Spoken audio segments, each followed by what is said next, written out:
Assalamualaikum warahmatullahi wabarakatuh. Kisah yang mau saya ceritakan di video ini nggak ada niat untuk menyinggung, menilai, atau menjatuhkan siapapun. Kalau ada kesamaan nama tempat atau lainnya, itu cuma kebetulan. Saya harap kita bisa ambil hikmah dari cerita ini. Sebelum mulai, saya mohon keikhlasan teman-teman untuk subscribe dan like. Semoga kalian semua sehat, panjang umur, dan rezekinya lancar. Di sebuah desa kecil di pedalaman Lampung, kehidupan berjalan lambat namun damai. Desa ini dikelilingi oleh ladang hijau dan hutan yang lebat, di mana para petani bekerja keras dari pagi hingga senja. Mereka hidup dengan sederhana, bergantung pada hasil bumi dan ternak yang mereka pelihara. Di antara suara gemerisik, dedaunan dan kicauan burung, desa ini terasa seperti tempat yang terisolasi dari kebisingan dunia luar. Kehidupan di sini seperti waktu yang berhenti, tanpa banyak perubahan hari demi hari. Siti, seorang wanita muda yang baru saja menikah, adalah penduduk asli desa ini.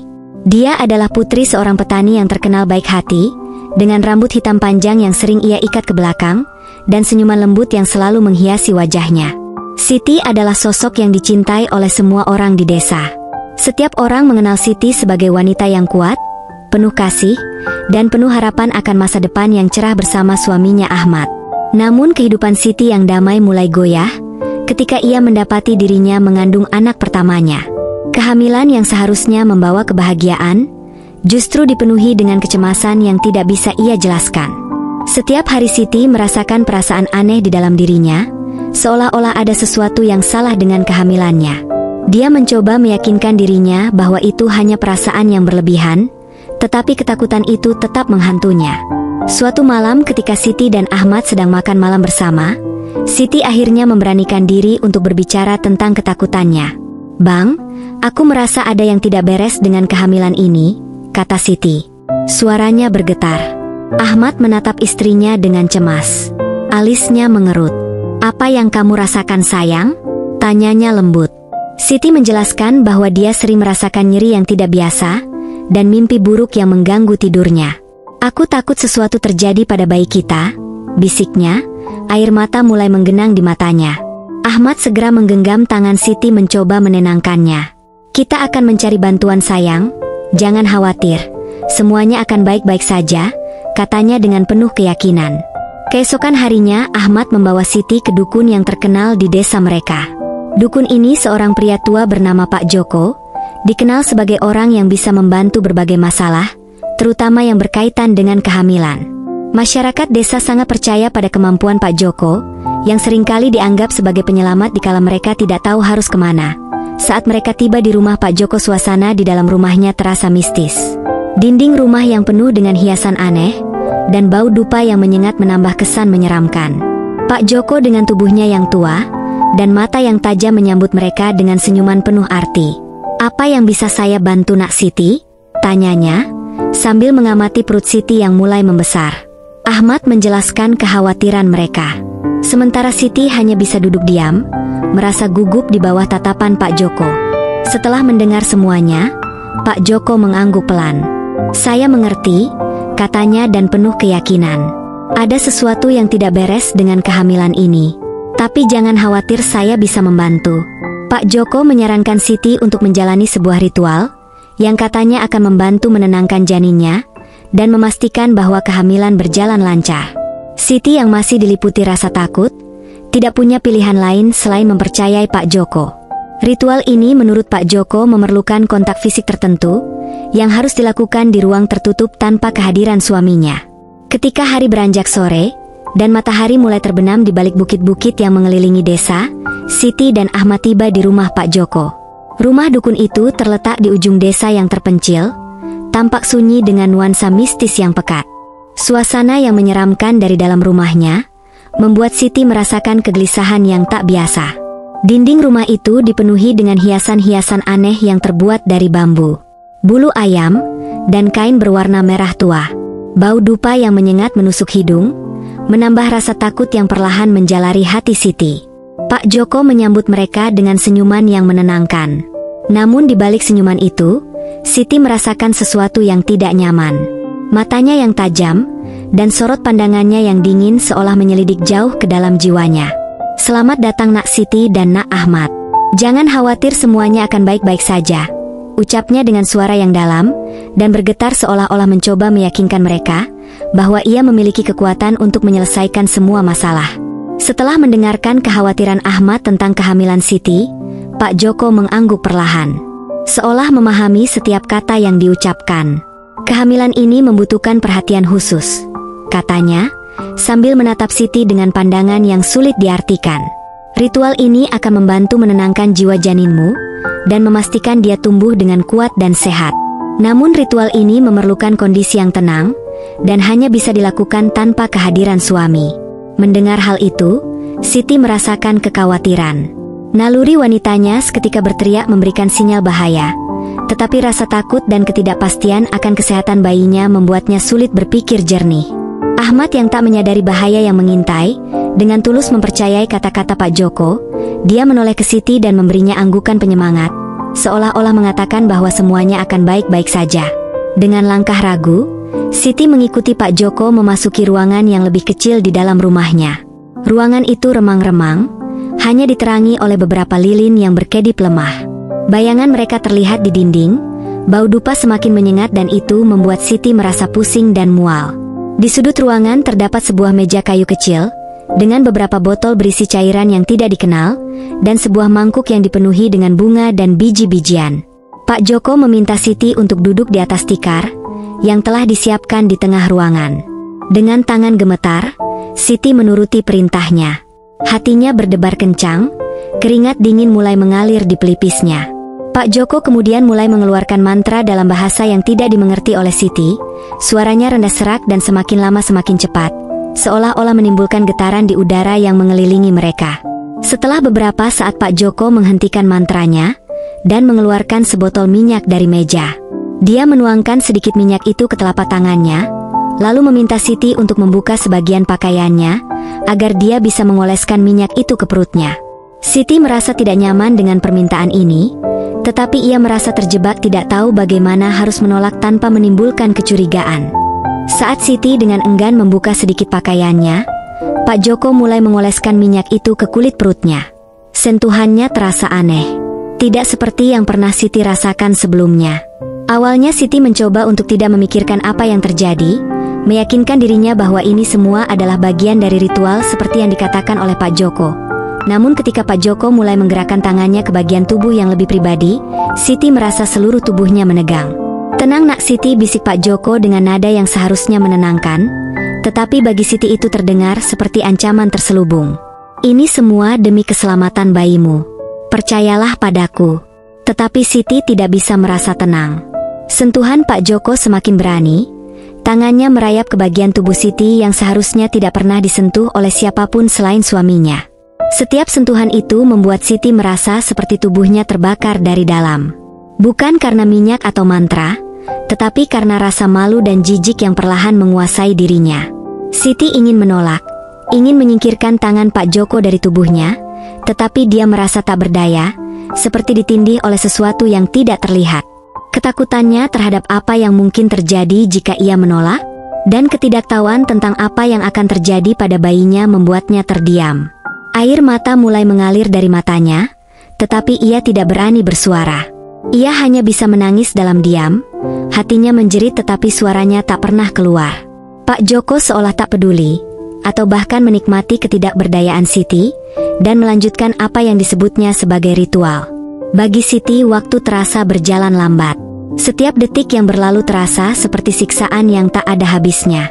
Di dalam kepalanya, Siti terus memohon agar ini segera berakhir, agar ia bisa segera keluar dari tempat ini, menjauh dari cengkraman dukun yang berubah menjadi monster di matanya. Setelah apa yang terasa seperti seumur hidup, Pak Joko akhirnya menghentikan ritual tersebut. Dengan suara yang kembali tenang, ia mengatakan bahwa ritual telah selesai, dan meminta Siti untuk mengenakan kembali pakaiannya. Siti buru-buru melakukannya, jari-jarinya gemetar, saat mencoba menutupi tubuhnya yang terasa kotor dan terhina. Ketika Siti akhirnya keluar dari ruangan itu, Ahmad menyambutnya dengan senyuman. Ia tidak menyadari apa yang baru saja terjadi pada istrinya. "Bagaimana perasaanmu sayang? Apakah kamu merasa lebih baik?"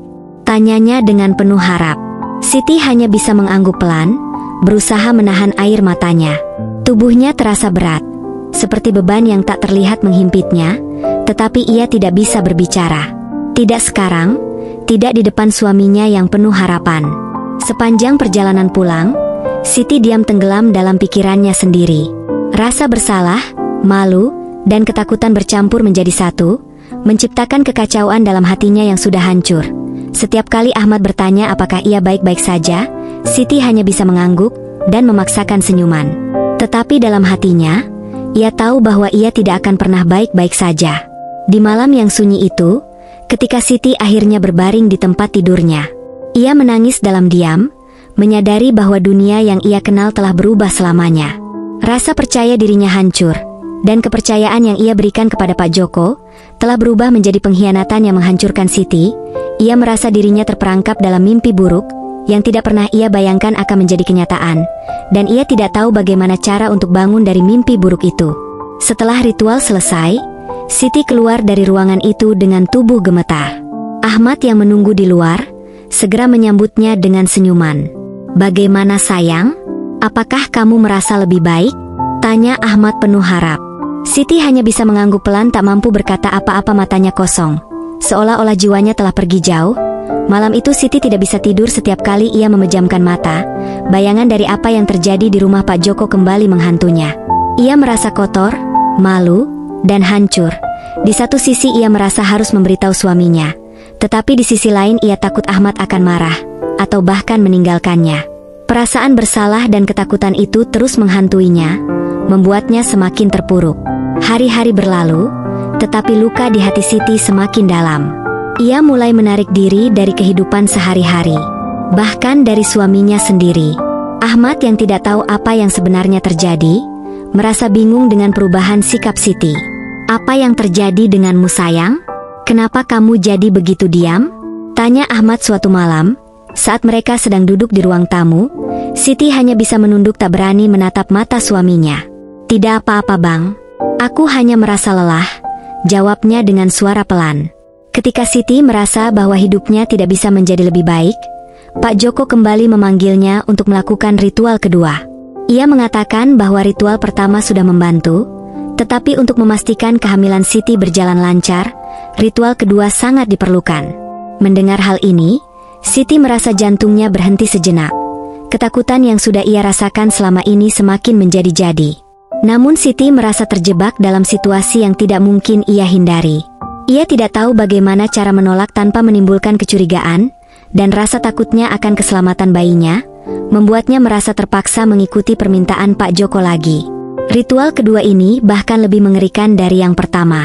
Pak Joko semakin berani menyentuh Siti dengan lebih kasar dan tanpa rasa hormat sedikit pun. Siti merasa tubuhnya tak lagi miliknya, seolah-olah ia hanya sebuah objek bagi Pak Joko. Setelah kejadian kedua ini, Siti merasa dunianya benar-benar runtuh. Ia hampir tidak bisa melihat dirinya sendiri di cermin, tanpa merasa jijik. Setiap kali Ahmad mendekatinya, ia merasa semakin terasing dan takut. Dalam hati Siti tahu bahwa ia tidak bisa terus hidup dalam kebohongan ini, tetapi ia tidak tahu bagaimana cara mengungkapkan semuanya tanpa menghancurkan suaminya. Malam itu saat hujan turun deras di luar rumah mereka, Siti tidak bisa lagi menahan beban emosional yang ia rasakan, dengan air mata yang mengalir deras di pipinya. Ia akhirnya memberanikan diri untuk menceritakan semua yang telah terjadi kepada Ahmad. Suaranya gemetar dan terputus-putus saat ia menjelaskan bagaimana Pak Joko telah menyalahgunakan kepercayaannya. Ahmad mendengarkan dengan wajah yang semakin tegang. Matanya membelalak. "Tidak percaya? Kenapa kamu tidak memberitahuku sejak awal, Siti?" tanyanya dengan suara yang keras, tidak percaya dan setengah marah. Siti hanya bisa menangis lebih keras, merasa bahwa segala sesuatu yang ia takuti sekarang menjadi kenyataan. Ahmad yang biasanya tenang dan penuh pengertian merasa amarah mendidih di dalam dirinya. Tubuhnya bergetar. Tangannya mengepal kuat menahan amarah yang hampir meledak. Dia tidak bisa membayangkan bagaimana istrinya, wanita yang sangat ia cintai, harus melalui hal mengerikan seperti itu. Dan lebih dari itu, dia merasa bersalah karena tidak menyadari apa yang terjadi. "Apa yang Pak Joko lakukan padamu itu tidak bisa diterima, Siti." Suara Ahmad bergetar penuh kemarahan dan kesedihan. Aku akan membuatnya membayar untuk ini. Siti menangis lebih keras. Rasa takut yang selama ini menghantunya sekarang berubah menjadi rasa bersalah. Aku takut Bang, aku takut kamu akan meninggalkanku. Aku merasa kotor. Aku tidak tahu apa yang harus kulakukan. Ahmad menarik Siti ke dalam pelukannya, memeluknya erat, seolah-olah mencoba melindunginya dari dunia yang kejam. Ini bukan salahmu sayang. Ini bukan salahmu, bisiknya berulang kali. Meski amarah masih berkecamuk di hatinya, Ahmad tahu bahwa sekarang adalah saatnya untuk mendukung istrinya, bukan untuk menyalahkannya. Keesokan harinya, Ahmad tidak membuang waktu untuk bertindak. Ia membawa Siti ke balai desa untuk melaporkan perbuatan Pak Joko. Berita ini segera menyebar ke seluruh desa. Beberapa orang masyarakat mendukung Siti dan Ahmad, sementara yang lain merasa sulit mempercayai tuduhan tersebut. Mengingat reputasi Pak Joko yang selama ini dianggap sebagai orang baik, Pak Joko sendiri mencoba membela diri, mengatakan bahwa apa yang dilakukannya adalah bagian dari ritual untuk kebaikan Siti dan bayinya. Dia menggunakan reputasinya untuk memanipulasi pendapat masyarakat, mencoba meyakinkan mereka bahwa Siti hanya salah paham atau bahkan berbohong. Namun Ahmad tidak tinggal diam. Dengan keberanian yang tak tergoyahkan, ia berbicara di depan orang banyak, menceritakan bagaimana istrinya telah dilecehkan dan dimanipulasi. Apa yang dilakukan oleh Pak Joko bukanlah sebuah ritual. Itu adalah pelecehan, seru Ahmad dengan penuh semangat. Kita tidak bisa membiarkan hal ini terus terjadi. Jika dia bisa melakukannya pada Siti, dia bisa melakukannya pada siapa saja di desa ini. Perkataan Ahmad mengguncang hati banyak orang, terutama para wanita di desa yang mulai merasakan ketakutan yang sama. Apakah suami mereka atau mereka sendiri juga bisa menjadi korban berikutnya? Apakah anak-anak perempuan mereka aman? Perlahan dukungan bagi Siti dan Ahmad semakin menguat, dan tekanan pada Pak Joko semakin besar. Tidak lama setelah laporan itu dibuat, pihak berwenang datang ke desa untuk menyelidiki kasus ini. Pak Joko ditangkap dan dibawa ke kantor polisi untuk diinterogasi. Proses hukum yang panjang dan melelahkan pun dimulai. Ahmad dan Siti harus berulang kali memberi kesaksian, menceritakan kembali pengalaman pahit yang telah merusak hidup mereka. Setiap kali Siti menceritakan apa yang terjadi, luka di hatinya terasa semakin dalam, tetapi dia tahu bahwa ini adalah satu-satunya cara untuk mendapatkan keadilan. Selama proses ini, dukungan dari masyarakat terbagi. Beberapa orang mulai bersimpati kepada Siti setelah mendengar kisahnya. Sementara yang lain tetap berpihak pada Pak Joko, menolak untuk percaya bahwa seorang dukun yang selama ini mereka hormati bisa melakukan hal sekej. Namun dengan bukti yang kuat dan kesaksian dari Siti, Ahmad, serta beberapa saksi lainnya yang pernah melihat perilaku mencurigakan dari Pak Joko, kasus ini mulai terang benderang. Pengacara yang mendampingi Siti dan Ahmad memperjuangkan kasus ini dengan sekuat tenaga, bertekad untuk memastikan bahwa Pak Joko menerima hukuman yang setimpal. Meski proses hukum mulai berpihak pada mereka, trauma yang dialami Siti dan Ahmad belum berakhir. Hubungan mereka mengalami cobaan yang berat. Ahmad meski penuh kasih dan mendukung, tak bisa sepenuhnya menghilangkan bayangan kengerian yang dialami Siti. Dia kadang merasa marah pada dirinya sendiri, karena tidak mampu melindungi istrinya. Sementara Siti merasa semakin tenggelam dalam rasa bersalah dan malu. Malam-malam mereka seringkali sunyi dipenuhi dengan pikiran-pikiran yang menyakitkan. Siti sering terjaga di tengah malam, menangis dalam diam, merasa bahwa dunia yang dulu ia kenal telah berubah menjadi tempat yang asing dan menakutkan. Ahmad yang biasanya tidur di sebelahnya sering terbangun oleh suara isakan Siti. Dia meraih tangan istrinya, memegangnya erat. Tetapi mereka berdua tahu bahwa kata-kata tidak bisa menghapus rasa sakit yang mereka rasakan. "Aku tidak tahu, apakah aku bisa melalui ini Bang," kata Siti suatu malam, suaranya penuh dengan keputusasaan.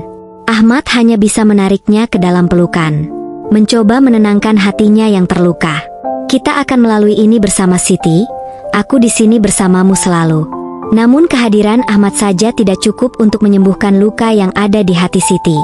Rasa bersalah, malu dan trauma yang dialaminya terasa terlalu besar untuk dihadapi sendirian. Dia mulai menghindari pertemuan dengan tetangga, takut dengan pandangan dan bisikan di belakang punggungnya. Meskipun banyak yang mendukungnya, Siti merasa bahwa setiap mata yang menatapnya membawa penilaian dan penghakiman. Setelah beberapa bulan yang penuh ketegangan, Pak Joko akhirnya dinyatakan bersalah atas tuduhan pelecehan dan dijatuhi hukuman penjara. Keadilan yang mereka perjuangkan akhirnya tercapai. Tetapi itu bukan berarti semua masalah mereka selesai. Bagi Siti, perjalanan menuju pemulihan masih panjang dan berliku. Dengan dorongan dari Ahmad, Siti mulai berkonsultasi dengan seorang terapis di kota terdekat. Awalnya Siti merasa enggan untuk membuka dirinya kepada orang asing, tetapi perlahan-lahan ia mulai menyadari bahwa berbicara tentang perasaannya membantu mengurangi beban yang ia rasakan. Dalam sesi-sesi terapi yang penuh air mata, Siti mulai memahami bahwa apa yang terjadi padanya bukan salahnya. Bahwa dia adalah korban dari kejahatan yang keji, dan bahwa dia berhak untuk mendapatkan kembali kendali atas hidupnya. Setiap langkah kecil yang ia ambil dalam proses pemulihan ini adalah sebuah kemenangan. Siti mulai menemukan kekuatan yang selama ini tersembunyi di dalam dirinya. Meski masih ada hari-hari di mana ia merasa terpuruk, ia perlahan-lahan mulai kembali menjalani kehidupannya. Di sisi lain juga, Ahmad mendapatkan bantuan dari kelompok dukungan untuk suami-suami yang istrinya mengalami pelecehan. Ini membantunya memahami trauma yang dialami Siti dan bagaimana ia bisa mendukungnya dengan lebih baik. Kisah Siti adalah cerminan dari ribuan perempuan lain yang menghadapi pelecehan dan trauma dalam keheningan. Namun melalui keberanian untuk berbicara dan mencari keadilan, Siti telah menunjukkan bahwa meskipun dunia bisa menjadi tempat yang kejam, ada harapan bagi mereka yang berani melawan. Saya ucapkan terima kasih bagi kamu yang sudah subscribe dan berkomentar di video ini. Saya doakan semoga panjang umur, sehat selalu, bahagia dunia akhirat, dan kaya raya. Wassalamualaikum warahmatullahi wabarakatuh.